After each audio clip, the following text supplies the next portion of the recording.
गौहर साहब, शेख साहब, सरदार साहब, सदर साहब और तमाम मेरे जद्दोजहद करने वाले साथी और मेरी ख़वातीन, मैं आपको सलाम पेश करती हूँ। मैं शुक्रिया अदा करती हूँ ज़ुबैर कसाना साहब कहा कि जिन्होंने मुझे इधर बुलाया। अब चूंकि वक्त कम है तो मैं सिर्फ एक चीज का जिक्र करूंगी, वो मेरी मुलाकात है चेयरमैन पीटीआई जनाब इमरान खान साहब से, जब मैंने सॉलिडरिटी करते हुए गैर जमहूरी कुव्वतों के खिलाफ मैंने इमरान खान साहब के साथ जब मुलाकात की तो मुझे एक ही तासुर मुझे मिला।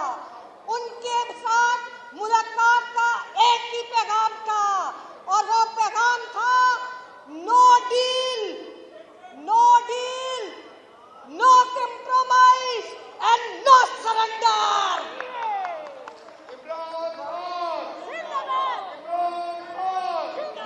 पहले इमरान खान साहब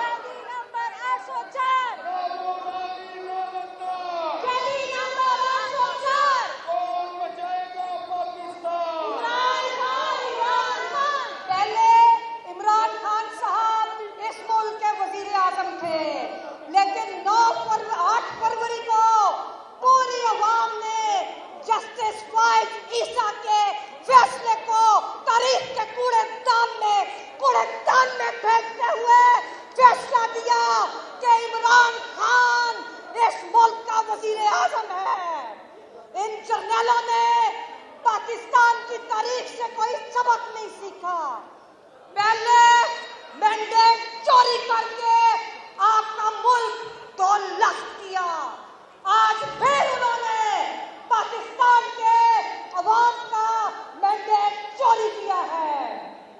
मैं इस वक्त जो मुल्क के अंदर इंसानी हकूक की सूरत हाल है, जो जस्टिस फाइज ईसा की कोर्ट है, मुझे उस पर बड़ा अफसोस है और मैं सलाम पेश करती हूँ इस्लामाबाद हाई कोर्ट के जजेस को, मैं सलाम पेश करती हूँ जस्टिस बाबर खतार को, मैं सलाम पेश करती हूँ जस्टिस अतर मिनल्ला को कि जो अवाम के हकूक के लिए खड़े हुए हैं।